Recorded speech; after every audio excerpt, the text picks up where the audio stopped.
Good morning students. अपन ने chapter number 3 के अंदर मैट्रिसेस में 3.1 पढ़ ली थी। 3.1 से पढ़ने से पहले अपन ने पढ़े थे कि मैट्रिसेस के टाइप्स कितने होते हैं। 7 प्रकार की मैट्रिसेस पढ़ी थी। उन 7 प्रकार के मैट्रिसेस पढ़ने के बाद में अपन ने दो मैट्रिक्स बराबर कब होती है ये पढ़ा कि जब भी दो मैट्रिसेस इक्वल होंगे तो उनके जो संगत अवयव है वो भी इक्वल होंगे। जब संगत अवयव इक्वल करें तो वहाँ से अपन ने इक्वेशन सॉल्व करके x, y और z की वैल्यूज निकाली। 3.1 हो गई कंप्लीट। 3.1 के अंदर इतना ही था। अब अपन को पढ़नी है 3.2। 3.2 पढ़ने से पहले हम इसका पढ़ेंगे इंट्रोडक्शन। इंट्रोडक्शन के अंदर आज के इंट्रोडक्शन के अंदर क्या क्या है 3.2 पहले पढ़ने से पहले एक तो ऑपरेशंस ऑन मैट्रिक्स। जितनी भी 7 टाइप्स की अपन ने मैट्रिसेस पढ़ी है उन मैट्रिसेस के ऊपर ऑपरेशन करने। ऑपरेशन क्या होते हैं? एडिशन, सब्ट्रैक्शन और मल्टीप्लिकेशन।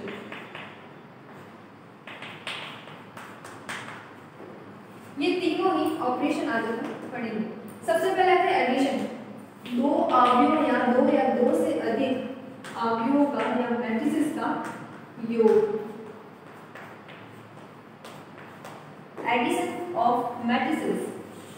एडिशन ऑफ मैट्रिसेस देखो, जब भी दो अवयवों को अपन जोड़ेंगे, दो मैट्रिसेस को अपन ऐड करेंगे, तो जैसे कोई मैट्रिक्स दे रखी है A और दूसरी मैट्रिक्स दे रखी है B। कोई भी दो मैट्रिसेस दे रखी है, उन दोनों को अपन को क्या करना है? जोड़ना है। मतलब कि ये AIJ मैट्रिक्स है M इंटू N की प्लस B भी कोई मैट्रिक्स है M इंटू N की। इनको करना क्या अपन को? ऐड करना है। दो मैट्रिसेस को ऐड करने के लिए सबसे जरूरी है कि इसका M इंटू N इसके M इंटू N के इक्वल होना चाहिए।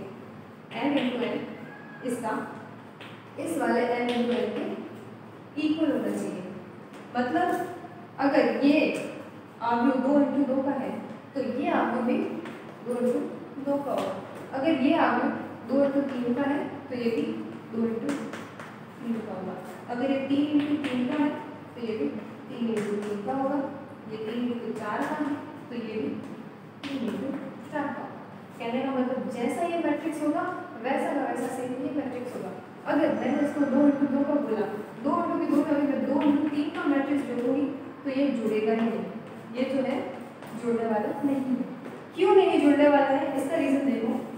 मैंने कोई मैट्रिक्स A ली है 1 2 3 एंड 4, ये कोई A मैट्रिक्स है, और कोई दूसरी B मैट्रिक्स ली है 2 3 4 5 6 एंड 7। इनको जोड़ना है। क्या करना है? जोड़ना है। ठीक है। जोड़ने के लिए एक रूल है। जोड़ने का रूल कहता है, रूल ये है कि A मैट्रिक्स के A के संगत अवयव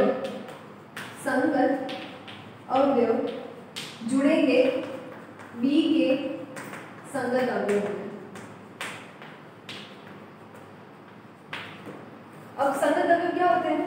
इस मैट्रिक्स का A11 उस मैट्रिक्स के A11 से जुड़ेगा, इसका 2 2 इसके 2 2 से जुड़ेगा, इसका 3 3 3 3 से जुड़ेगा, इसका A21 इसके A21 से जुड़ेगा। इस तरीके से एड्रेस, ये सारे क्या है? ये सब क्या है? एड्रेस है। इन एड्रेस के ऊपर जो एलिमेंट है वो जुड़ेंगे। इस एड्रेस के ऊपर जो एलिमेंट होगा वो इस वाले मैट्रिक्स के अंदर इस वाले एड्रेस के मैट्रिक्स पे एलिमेंट वाला ही जुड़ेगा। कहने का मतलब जैसे ये A11 है और ये भी A11 है तो आपस में A11 और A11 ये ही जुड़ेंगे। अगर आप इसका A11 और इसका A12 लेते हो तो वो नहीं जुड़ेगा। ये इसका रूल है। मतलब ये इसमें जुड़ेगा, ये इसमें जुड़ेगा, ये इसमें जुड़ेगा, ये इसमें जुड़ेगा। यहाँ तक तो आगे। अब देखो ये पोर्शन ज्यादा है 6 और 7। क्या इसके अंदर तीसरा पोर्शन है? इसके अंदर तीसरी रो है? नहीं है। इसके अंदर सिर्फ 2 रो है और इसके अंदर 3 रो है। कितनी है? 3 रो। ये तीसरी रो एक्स्ट्रा है, इसलिए ये अवयव जाएंगे कहाँ? जब तीसरे दो रो को 2 रो के अंदर जोड़ दिया। चलो ये वाली तीसरी रो, इसमें तो तीसरी रो ही नहीं है। जब ये है ही नहीं तो ये जुड़ेंगे नहीं, ये जुड़ेंगे नहीं क्योंकि इनकी कोटि अलग है। क्या है?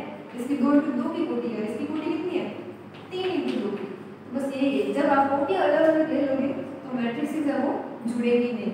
तो पहली शर्त तो क्या है कि दो मैट्रिसेस तभी जुड़ती है जब m इंटू n हो, और दूसरा इसके आपस में संगत अगर जुड़ते हैं। चलो एग्जाम्पल के लिए लेते हैं अपन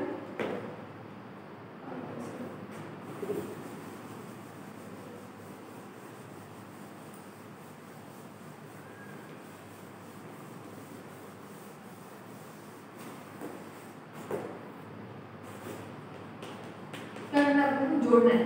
मैंने कोई ए मैट्रिक्स ली है 2 3 4 and 5, अगर मैंने बी मैट्रिक्स ली है 6 7 8 9, मुझे क्या करना है ए प्लस बी निकालना है। ए प्लस बी निकालने के लिए संगत अवयव आपस में जुड़ेंगे। उससे पहले ये देखो ये कोटियां बराबर है, तो ये 2 इंटू 2 की कोटि है, ये 2 इंटू 2 की कोटि है ना, 2 इंटू 2 कोटि की आलू, ये भी 2 इंटू 2 कोटि की आलू। जब आलू में कोटियां समान है तो आपस में जुड़ेंगे। पहला तो ये स्टार्ट करना है, क्या जुड़ेगी, यस जुड़ रही है। अब जोड़ना है तो यहाँ पे लिखोगे a प्लस बी बराबर 2 प्लस 6, ये जुड़ेगा, ये 3 और ये 7, a11 में जुड़ा, a12 a12 में, a21 में जुड़ेगा, यानी 4 प्लस 8 और वो हो जाएगा 5 प्लस 9। तो a plus b is equals to कितना हुआ 6 प्लस 2 8 10 12 एंड 14, ये हो गया इसका आंसर। जैसे जोड़ करते हैं वैसे के वैसे माइनस भी करनी है। जिस तरीके से अपन ने ऐड किया था वैसे ही माइनस भी करना है। माइनस के अंदर भी सेम चीज है, माइनस के अंदर भी सेम ही रूल अप्लाई होता है कि अगर इसकी कोटि और इसकी कोटि इक्वल है तो ही माइनस होगा। जोड़ और माइनस में, ऐड और माइनस दोनों के अंदर सेम रूल अप्लाई होता है, सेम रूल अप्लाई होता है, ठीक है। क्या क्या रूल है कि m इंटू n, एक कोटि का, दूसरी वाली कोटि भी m इंटू n, ये दोनों इक्वल होनी चाहिए, दोनों ही इक्वल होनी चाहिए। अब मैंने बोला इसी को a माइनस बी करना है।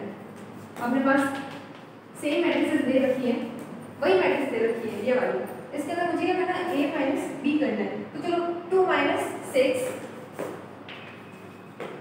संगत अवयव में संगत अवयव माइनस करेंगे, 3 minus 7 4 minus 8 and 5 minus 9, 4 minus 8 and 5 minus 9। चलो माइनस कर लो, ये हो जाएगा माइनस का 4 माइनस का 4 माइनस का 4 और माइनस का 4, दैट्स इट, ये इसका आंसर। यहाँ तक तो इजी है, जोड़ और दोनों ही बहुत ही इजी क्वेश्चन है मैट्रिक्स का। अब नेक्स्ट पढ़ते हैं अपन किसी भी मैट्रिक्स का किसी भी स्केलर क्वांटिटी से गुणा करना। कोई भी मैट्रिक्स है, कोई भी मैट्रिक्स है, कोई भी मैट्रिक्स है, उसका मल्टीप्लाई करवाना है। क्या करवाना है? मल्टीप्लाई किससे? किसी भी स्केलर क्वांटिटी से। स्केलर क्वांटिटी मतलब अदिश कुछ भी हो सकता है, 1 2 3 4 5 6 एंड सो ऑन। अगर मैं किसी भी मैट्रिक्स का किसी भी स्केलर क्वांटिटी से, कुछ भी हो सके स्केलर क्वांटिटी, ठीक है, उससे मुझे मल्टीप्लाई करवाना है। जैसे a दे रखा है 4 माइनस 2 3 माइनस 2 इस तरीके से, और मुझे 2a निकालना है। 2a का क्या मतलब हुआ? 2 क्या एक स्केलर क्वांटिटी है, इस स्केलर क्वांटिटी को a से मुझे मल्टीप्लाई करवाना है। मल्टीप्लाई करवाने के लिए पहले 4 माइनस 2 3 माइनस 2। अब एक बात समझो, जब हमने ऐड करा या माइनस करा तब क्या करा? हमने संगत अवयव में संगत अवयव जोड़ा, संगत अवयव से संगत अवयव माइनस किया। अब यहाँ पे तो सिर्फ 2 है, ये तो कोई मैट्रिक्स ही नहीं है। तो कोई मैट्रिक्स ही नहीं है तो गुणा कैसे होगी? तो मैट्रिक्स के अंदर जब गुणा करते हैं तो वो वाला रूल अप्लाई नहीं होता है। इसके अंदर डायरेक्ट जैसे ये 2 है वो इससे भी मल्टीप्लाई करेगा, इससे भी करेगा, इससे भी करेगा, इससे भी करेगा। मतलब वो जो स्केलर क्वांटिटी होगी, ये जो स्केलर क्वांटिटी है वो मैट्रिक्स के अंदर जितने भी एलिमेंट्स हैं उन सबसे मल्टीप्लाई करेगा। जितने भी एलिमेंट्स हैं उन सबसे मल्टीप्लाई करेगा। तो ये स्केलर क्वांटिटी 2 है,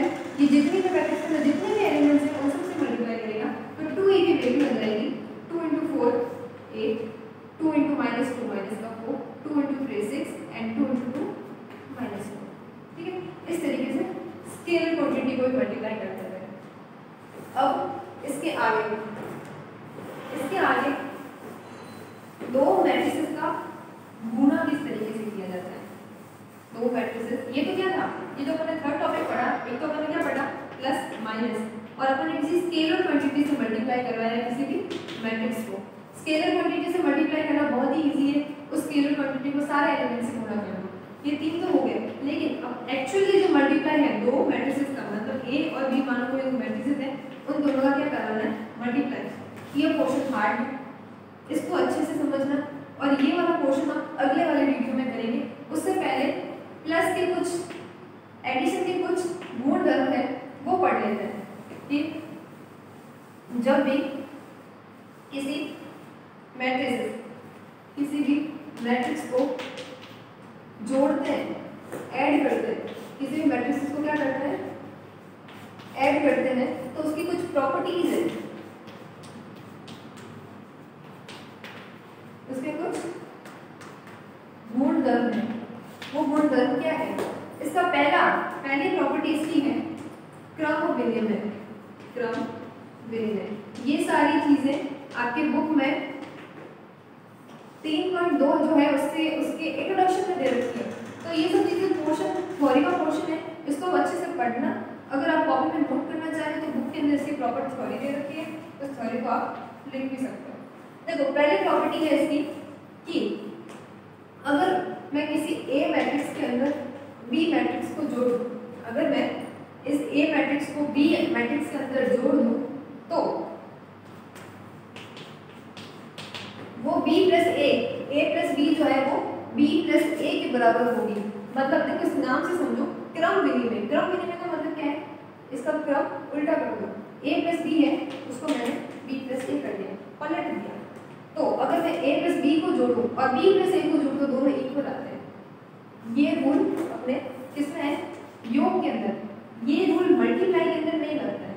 अगर मैं a इंटू बी करूँगी, जैसे हम पढ़ेंगे आगे, और उसको मैं फिर b इंटू ए कर दूँ, क्या करा मैंने, क्रम को विनिमय कर दिया, तो इसका आंसर सेम नहीं आएगा, इसका कुछ और आएगा, इसका कुछ और आएगा। इसलिए ये जो प्रॉपर्टी है क्रम विनिमय, कम्यूटेटिव, ये कम्यूटेटिव लॉ, ये लॉ सिर्फ और सिर्फ योग के ऊपर अप्लाई होता है, ना ये माइनस पे अप्लाई होता है, ना ये मल्टीप्लाई पे अप्लाई होता है। किसको होता है, सिर्फ और सिर्फ एडिशन में। तो जब भी मैं कोई दो मैट्रिक्स हैं उनको जोड़ूं और फिर उनका क्रम विनिमय कर दूं और उसको भी जोड़ूं तो दोनों का आंसर सेम आता है। चलो एग्जाम्पल के तौर पे क्वेश्चन देखते हैं। मैंने कोई मैट्रिक्स ली ए और बी, ये मैट्रिक्स ले ली मैंने 2 3 4 -2 -6 and 7, और बी मैट्रिक्स ले ली मैंने 6 2 1 -1 0 3। ठीक है, अब a प्लस, पहले देखो a प्लस बी क्या जोड़ सकते हैं, a प्लस बी मेरे मैट्रिक्स ऐसे लिए, देखो ये है 3 × 2 कोटि की और ये भी है 3 × 2, मतलब जुड़ जाएगी। तो जोड़ो 2 + 3 2 + 6, संगत करके जोड़ रहे हैं, 2 + 6 कितना हो गया 8, 3 + 2 5, 4 + 1 5, -2 और -1 -3, 6 and 0 7 and 3 10। ये मैंने जोड़ दी, a प्लस बी का आंसर आया ये। अब मैं क्या करूँ, क्रम विनिमय कर दिया, मतलब पहले तो मैंने a को b में जोड़ा था, अब मैं b को a में जोड़ूँ, b को a में जोड़ूंगी तो b सेम की सेम मैट्रिक्स आएगी। आप ऐड करके देखना, b को a में जोड़ा तो b वही आएगा 6 + 2 8, फिर 5 -3 -6 ये रूल है आपका, और इस रूल का आपने एग्जाम्पल भी देखना और अपनी मर्जी से कोई भी ए और बी दो मैट्रिक्स लेना, उनको ऐड करना, फिर क्रम विनिमय करना और फिर ऐड करना, देखना दोनों बराबर आते हैं क्या। अगर दोनों बराबर आते हैं मतलब अपना ये रूल प्रूफ हुआ। इसका सेकेंड रूल, इसका सेकेंड प्रॉपर्टी है साहचर्यता। क्या है, साहचर्यता। साहचर्यता का मतलब एसोसिएटिविटी।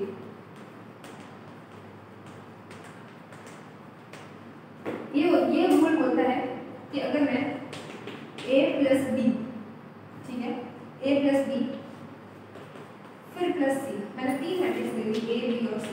पहले मैंने a और b को जोड़ा, ठीक है, पहले इन दोनों को जोड़ा, फिर उसके अंदर मैंने c को ऐड किया, तो ये A plus B plus C।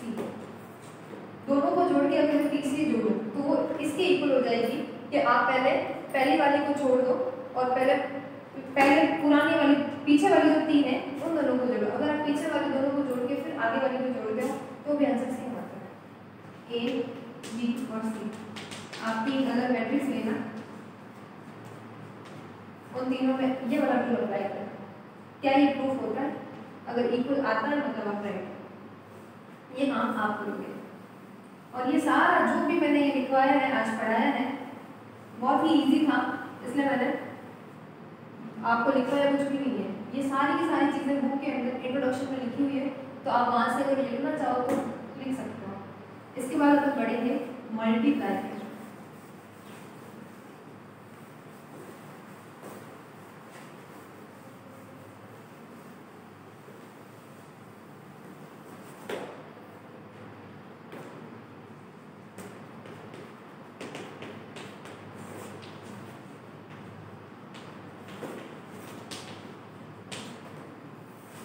Matrices हैं उनका गुणा कैसे होता है। अब इसकी भी जिस तरीके से प्लस और माइनस कि अपन ने कुछ रूल्स पढ़े थे, रूल्स क्या पढ़े थे, m × n इक्वल होना चाहिए, वैसे ही मल्टीप्लाई के भी कुछ रूल्स हैं। इसके क्या रूल्स हैं?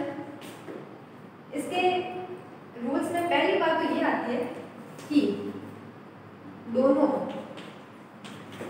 अवयवों की कोटि बराबर हो, ये आवश्यक नहीं है, ये आवश्यक नहीं है।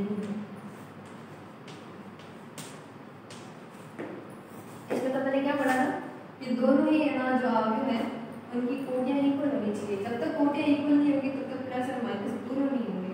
लेकिन डायरेक्ट गुणन में, मल्टीप्लिकेशन में कोई जरूरी नहीं है कि दोनों की कोटियां बराबर हो। अगर मैं एक कोटि 2 की लूँ और दूसरी मैं 3 × 3 की लूँ, मैं 2 की लूँ और दूसरी मैंने 2 × 3 की, इस तरीके से ले तो ये मल्टीप्लाई हो जाएगी। दोनों अलग है बट फिर भी मल्टीप्लाई हो जाएगी। और इसके अलावा भी एक और रूल है। दूसरा रूल ये बोलता है कि जैसे मैंने कोई दो मैट्रिक्स ए और बी लिए और मुझे दोनों का गुणा कराना है, ये ए को मैं ऐसे लिख सकती हूँ AIJ n। ये सब पहले पढ़ चुके हैं, इस तरीके से मैट्रिक्स का रिप्रेजेंटेशन करते हैं। और दूसरी वाली मैट्रिक्स है ये BIJ n × n। तो दूसरा रूल ये है कि इसका m × n और इसका m × n इक्वल नहीं हो तो चलेगा, पहले रूल के हिसाब से। अगर ये दोनों बराबर नहीं होंगे तो चलेगा, लेकिन पहले मैट्रिक्स का जो कोटि है और जो ये दूसरे मैट्रिक्स की कोटि है m × n, इसके अंदर ये दोनों बराबर होने चाहिए। क्या होने चाहिए? इस n की और इस m की वैल्यू इक्वल होनी चाहिए। अगर ये दोनों सेम नहीं है तो मैट्रिक्स गुणा नहीं करेगी, मैट्रिक्स गुणा नहीं करेगी। उदाहरण देखो, उदाहरण के तौर पे माना कोई एक मैट्रिक्स है वो 2 × 3 की है और दूसरी 2 × 2 की है, तो ये मल्टीप्लाई होगी नहीं होगी? देखो ये m × n, इसका n और इसका n, क्या ये दोनों इक्वल है? नहीं है, एक 3 है एक 2 है, तो ये गुणा नहीं करेगा, ये गुणा नहीं करेगा। लेकिन अगर मैंने ले लिया है 2 × 3 और मैंने एक ले ली 3 × 3 की, मैंने क्या ले ली 3 × 3 की, तो देखो ये 3 और ये 3 इक्वल है, तो ये 3 और ये 3 बराबर आ गए, मतलब यहाँ पे ये मल्टीप्लाई करेगा। तो रूल इसका क्या है? अगर A और B दोनों मैट्रिक्स है, इस तरीके से उसको लिख दिया, तो इसके अंदर ये n = m होना चाहिए, ये n बराबर m होना चाहिए। ये n और m जब हो जाएगा तभी मल्टीप्लाई संभव है, अदरवाइज पॉसिबल नहीं है। इसके अलावा एक चीज यहाँ से ये भी पता कर सकते हैं कि इस मैट्रिक्स, ये दोनों जब बराबर होंगे तो मैट्रिक्स गुणा करेगी, और किस कोटि की मैट्रिक्स बनेगी वो ये चीज डिसाइड करेगा। ये वाला, ये पीछे वाले जो बचते हैं ना, ये दोनों डिसाइड करते हैं कि मैट्रिक्स गुणा करेगी या नहीं, और ये दो बचते हैं ना, ये दोनों डिसाइड करते हैं कि मैट्रिक्स किस कोटि की बनेगी। तो मैट्रिक्स जो है वो m × n कोटि की बनेगी, m × n। ये n और m बराबर होने चाहिए और इस m और इस n के मल्टीप्लाई के बराबर की कोटि बनेगी। उदाहरण बताते हैं वापस, जैसे 2 × 3 और 3 इंटू 2 ये मैट्रिक्स को मल्टीप्लाई करती है। तो पहला रूल क्या बोलता है कि ये 3 और ये 3 इक्वल होना चाहिए। है तो मल्टीप्लाई करेगा। पहले तो यही चेक करना है मल्टीप्लाई करेगा या नहीं करेगा, मतलब पॉसिबल है मल्टीप्लाई। अब पॉसिबल है तो किस कोटि की मैट्रिक्स बनेगी, तो इस कोटि की मैट्रिक्स बनेगी। ये कितना है, ये 2 है और ये 2 है, मतलब 2 इंटू 2 की दो अलग कोटियों की मैट्रिक्स गुणा करके एक और अलग तरह की कोटि की मैट्रिक्स बनेगी। यहाँ से ये डिसाइड हो जाता है। ठीक है, देखो ये सारी चीजें मैंने थ्योरी में बता दी है। अब अगर इसका मैं एक उदाहरण आपको बताऊं तो उदाहरण के तौर पे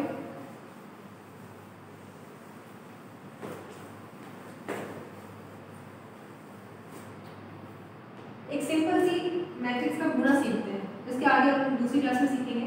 देखो जैसे A और ये B है, मैंने A ले ली 1 2 2 3, दूसरी ले ली मैंने 3 4 1 2, इस तरीके से मैंने मैट्रिक्स ले ली।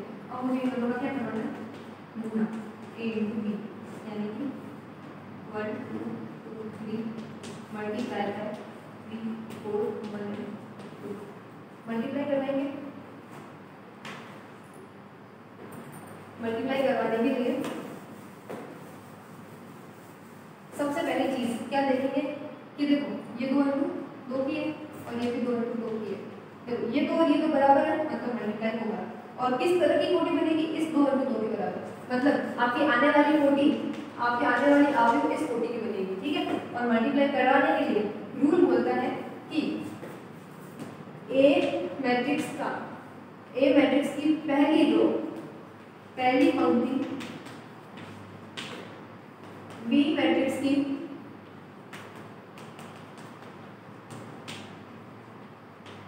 पहले स्तंभ से गुणा करेगी।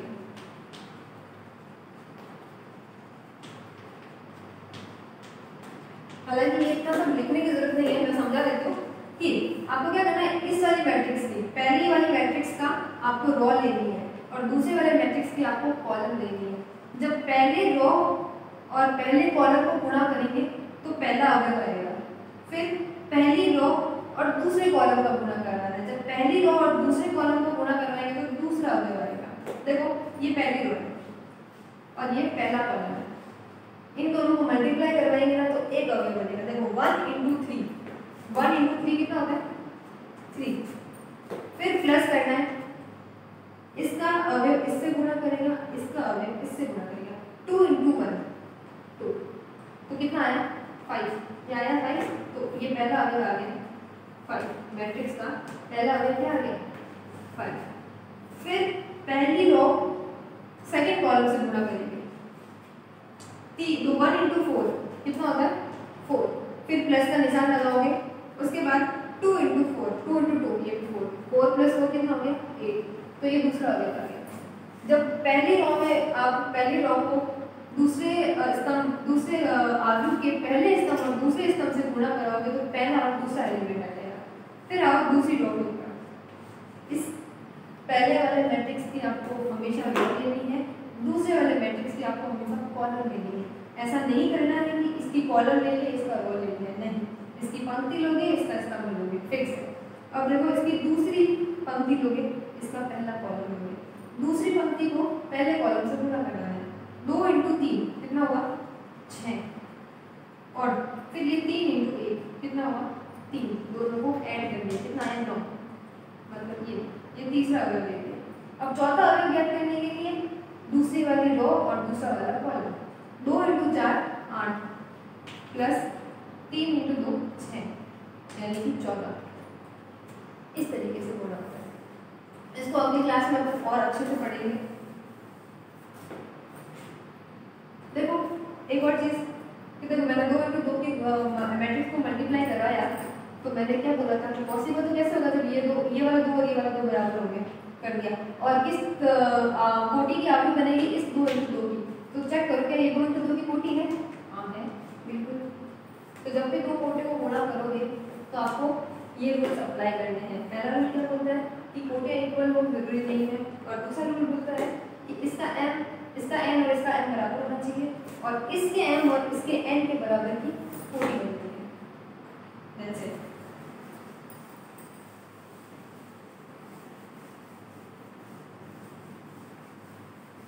देखो ये तो अभी आपने बहुत ही सिंपल सा इजी सा गुणा किया था 2 इंटू 2 मैट्रिक्स का, कितने का बराबर है 2 इंटू 2 का। आगे अपन को 3 इंटू 3 के गुणा भी सीखने पड़ेंगे। तो ये अपन अगली वाली क्लास में पढ़ेंगे कि 3 इंटू 3 के मैट्रिक्स के अगर हैं तो इसको गुणा कैसे करना है। फिर 1 इंटू 2 या फिर 2 इंटू 1, इस तरीके का 1 इंटू 3, 3 इंटू 2, बहुत सारे के ना मैट्रिसेस बनेंगे। तो ये जो पॉसिबल है इसीलिए मैं लिखी हूँ, ये 2 इस 2 के बराबर, ये 3 इस 3 के बराबर है, इसीलिए मैंने गुणा की लिखी है। ऐसे ही आप कुछ भी उठा के नहीं लिख सकते हो, 2 इंटू 3 और 2 इंटू 1 नहीं लिख सकते, क्योंकि ये 3 और 2 बराबर नहीं है। तो बहुत सारे मैट्रिसेस होंगे, अलग अलग प्रकार के 3-4 मैट्रिसेस को अपन गुणा करके एक बार देख लेंगे अगले वीडियो में।